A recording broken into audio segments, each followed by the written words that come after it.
चलिए प्रभु अब 1 मिनट कीर्तन कर लें भाई। श्री कृष्ण गोविंद हरे मुरारी, हे नाथ नारायण वासुदेवा। श्री कृष्ण गोविंद हरे मुरारी, हे नाथ नारायण वासुदेवा। श्री कृष्ण गोविंद हरे मुरारी, हे नाथ नारायण वासुदेवा। श्री कृष्ण गोविंद हरे मुरारी, हे नाथ नारायण वासुदेवा। देखिएगा, बहुत ध्यान से सुनिएगा। आप और हम लोग रामायण का पाठ भी करते हैं, रामचरितमानस को सुनने का समझने का प्रयत्न भी करते हैं। गोस्वामी तुलसीदास जी मानस में भगवान के नाम की महिमा का वर्णन करते हुए यहां तक कहा कि कलयुग में केवल भगवान के नाम का ही आधार है। कलयुग केवल नाम आधारा, सुमिर सुमिर नर उतरहि पारा। तो कहा गणिका, देखिएगा, गणिका और अजामिल, गणिका और अजामिल बड़े बड़े पापी केवल नाम के प्रभाव से सहज संसार से मुक्त हो गए। हनुमान जी ने इसी नाम के प्रभाव से भगवान राम को अपने बस में कर लिया। नाम को जीभ पर रखने मात्र से, ड्योढ़ी पर दीपक जलाने से अंदर और बाहर उजियाला हो जाता है। लेकिन नाम की महिमा कैसे है? नाम के साथ साथ भगवान का ध्यान भी होना चाहिए। ऐसा नहीं, ध्यान दीजिएगा, कि मन हमारा कहीं और लगा हुआ है और मुख से नाम ले रहे हैं। जब भी मैं कह रहा हूं एक बार बोलो, एक बार बोलो, मगर हृदय से शुद्ध होकर भगवान का ध्यान करके नाम बोलो। स्वयं भगवान भी उसका वर्णन करने में असमर्थ हैं। नाम की महिमा स्वयं भगवान भी नहीं बता सकते। ये रामचरितमानस में आया था, राम न सकहीं नाम गुण गाई। यहां तक भगवान शंकर इस नाम की शक्ति से भी काशी में कहते हैं, जो भगवान का भक्त बन जाता है उन जीवों को मुक्ति प्रदान कर देते हैं। इसी प्रकार श्रीमद् भागवत, महाभारत आदि हर शास्त्र में नाम की महिमा भरी पड़ी है।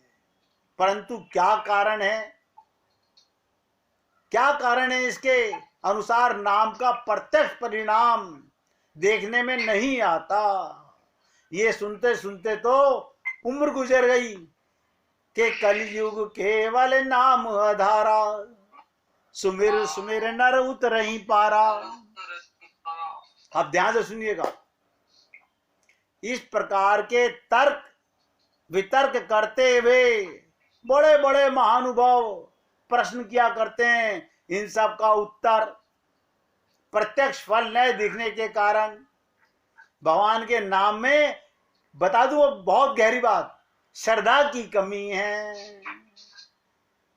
बस एक बार पूर्ण श्रद्धा के साथ देखिएगा, ध्रुव बालक को नारद जी ने एक मंत्र दिया, कमाल हो गया। एक छोटा सा बालक भगवान का सिंहासन हिला दिया, भगवान को आना पड़ा। श्रद्धा की कमी है। हम लोगों को संत महात्मा कैसा कैसा अपना हृदय निकाल के दे देते हैं, आप समझ नहीं सकते। जैसे भगवान कहते हैं ना, ये भक्त लोग मेरे हृदय को खा जाते हैं, ये भक्त लोग मेरे हृदय को खा जाते हैं और मैं इनसे बहुत प्रसन्न रहता हूं। इसी प्रकार गुरु का भाव होता है, मैं जितना लुटाऊं उतना कम है। वो अपने पास बचा के कुछ नहीं रखना चाहता। भगवान की जो महिमा शास्त्रों में गाई, उससे भी कहीं अधिक नाम महिमा की कोई सीमा ही नहीं है। जिस प्रकार भगवान और सत्संग जितनी महिमा कही जाए, देखिएगा अभी बड़े भाई ने क्या कहा, ये 1 घंटा नहीं है, ये 1.25 घंटा नहीं है, ये जीवन की गाड़ी चलाने का वो पेट्रोल है जो हम सुबह 24 घंटे में एक बार टंकी फुल कर लेते हैं। एक बार टंकी फुल कर लो, सारा दिन पेट्रोल से इंजन चलता रहेगा, भगवान का ध्यान बना रहेगा। अभी आधी चीजें जीवन में उतर ही नहीं रही है, तो पहले वो उतर जाए सब, फिर ठीक होता है। उतरेंगे भैया। इसलिए ईश्वर और सत्संग की जितनी महिमा कही जाए उतनी थोड़ी है। उसी प्रकार नाम की महिमा जितना वर्णन हो उतना ही थोड़ा है। असल में भगवान नाम के तत्व को, अब ध्यान से सुनिएगा, भगवान नाम के तत्व को, उसके रहस्य को, उसके गुण को और उसके प्रभाव को हम नहीं जानते। हम दवाई का असर देखते हैं, हम कहते हैं डॉक्टर साहब इंजेक्शन लगा दीजिए। क्यों?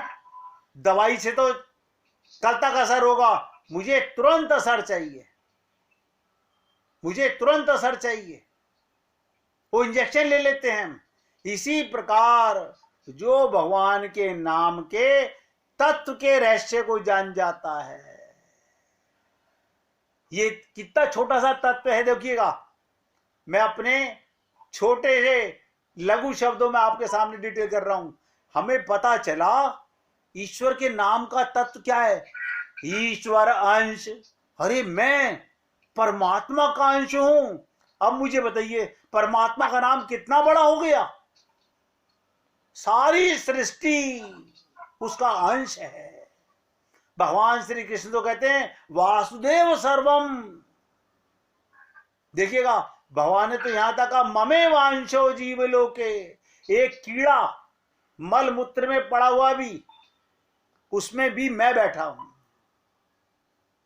मैंने आप लोगों को बताया था कि परीक्षित ने एक बार अपने गुरु सुखदेव परमहंस से पूछा कि गुरुजी, इतने ही गहरे सत्संग को सुनने के बाद भी, इतना गहरा सत्संग सुनने के बाद भी हम लोगों की बुद्धि में असर क्यों नहीं हो रहा, हम लोगों का मन क्यों नहीं बदल रहा।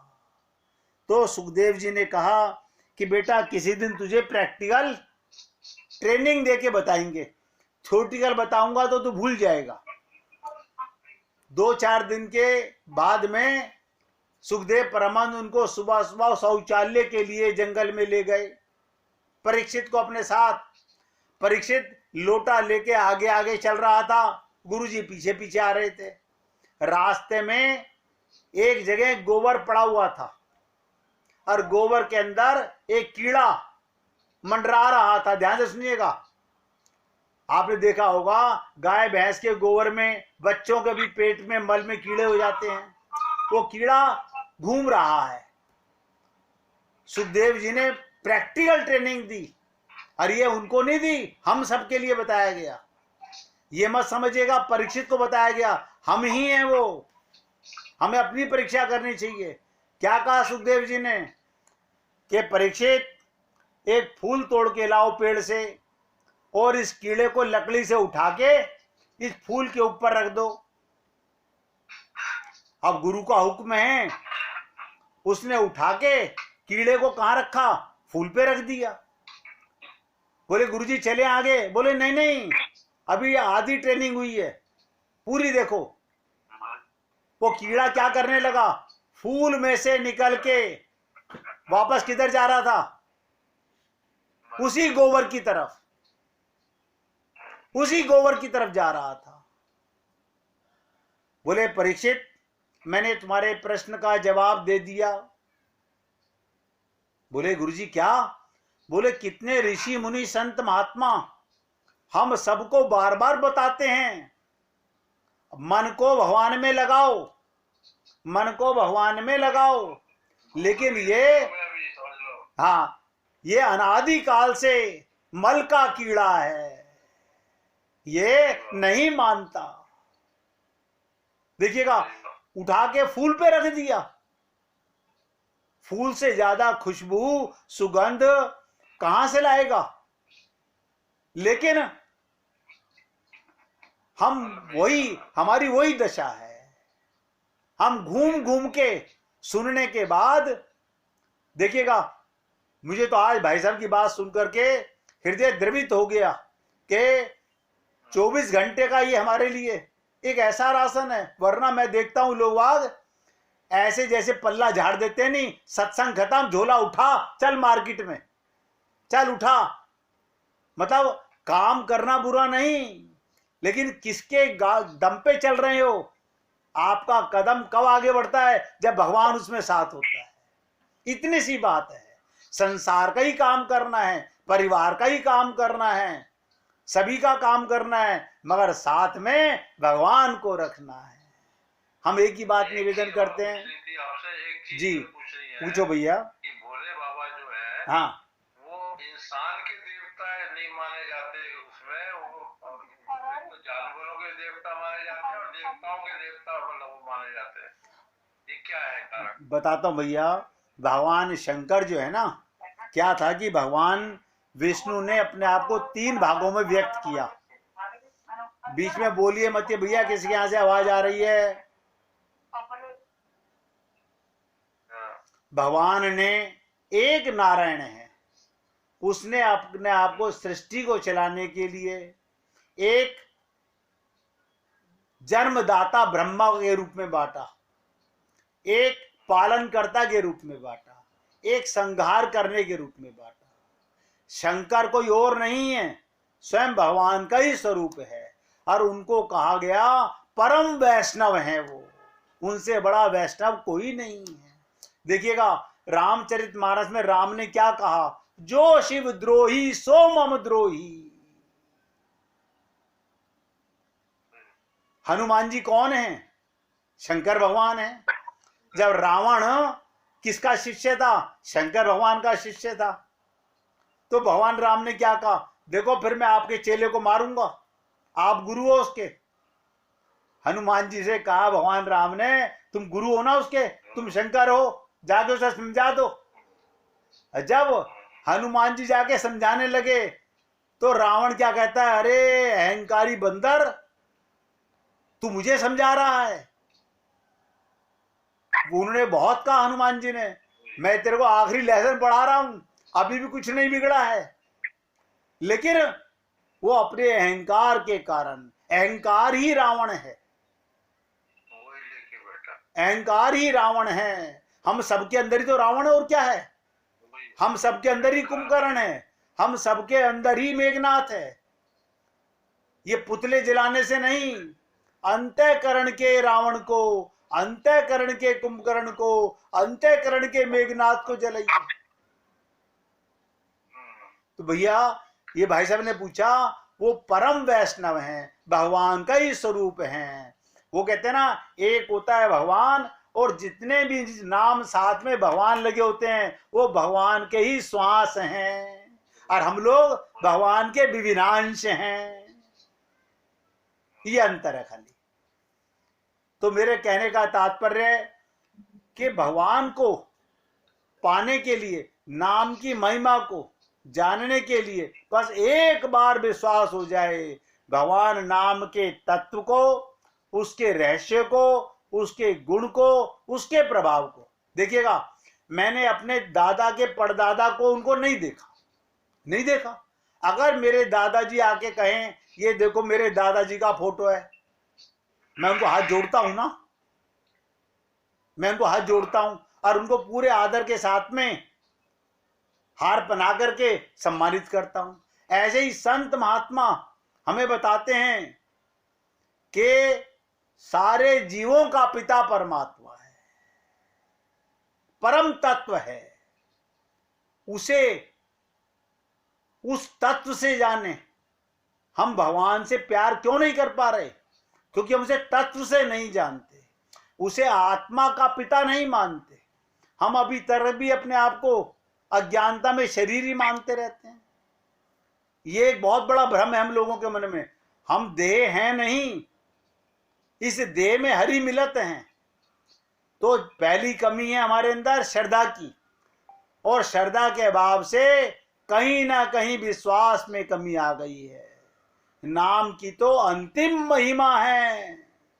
क्या? संसार के किसी भी पदार्थ के साथ भगवान नाम की तुलना नहीं की जा सकती। राम से, राम का नाम बड़ा है। प्रभु राम से पूछा गया, प्रभु आप बड़े, क्या आपका नाम बड़ा? बोले भैया नाम की महिमा मेरी कोई महिमा नहीं है। तो वहां नाम को तोलने बैठना अपनी अज्ञता का परिचय है। कभी भगवान के नाम के प्रभाव को अपनी बुद्धि से हमें नहीं परखना चाहिए। एक बहुत उच्च कोटि के भगवत भक्त हुए नामनिष्ठ महात्मा, उनके समीप उनका एक शिष्य गया था। एक समय की बात, वो महात्मा कहीं बाहर गए हुए थे। उसी समय उनकी कुटिया पर एक व्यक्ति आया और उसने पूछा, महात्मा जी कहाँ हैं? शिष्य ने कहा, स्वामी जी महाराज किसी विशेष कार्य से बाहर पधारे हैं, आपका कोई काम हो तो बताइए। आने वाले ने कहा, मेरा लड़का अत्यधिक बीमार है, उसे कैसे आरोग्य लाभ हो, उसका रोग कैसे समाप्त हो। महात्मा की अनुपस्थिति में आप ही कोई उपाय बता दीजिए, आप ही कोई उपाय बता दीजिए। वो महात्मा कौन थे? कबीर। और ये कौन था उनका शिष्य? उनका बेटा कमाल। उनका बेटा ही कमाल था। अब देखिएगा, उसने उनको कहा, तुम कुछ मत करो, राम राम राम। 3 बार उसे ये कहा, राम राम राम। इतनी देर में कबीर जी अंदर आ गए। कबीर ने अपने बेटे का कान मरोड़ा, मेरे राम को 3 बार बोलने की जरूरत है, 3 बार बोलने की जरूरत है, एक बार हृदय से पुकारो। वो एक ही बार में आधे नाम दौड़ता है। गज ने पुकारा। आप देखिएगा, जब गज ग्रह का युद्ध हुआ तो गज ने आधे नाम भगवान को पुकारा। भगवान सुदर्शन चक्र लेकर तुरंत पधारे। द्रौपदी ने एक बार, हा द्वारिका नाथ, उसने पूछा, प्रभु आने में इतनी देर क्यों लगी? एक बार कृष्ण से आमना सामना हुआ तो द्रौपदी ने पूछा, प्रभु सच सच बताओ, आपको आने में इतनी देरी क्यों लगी? बोले तेने क्या कहा था? बोले मैंने कहा था, हा द्वारिका नाथ।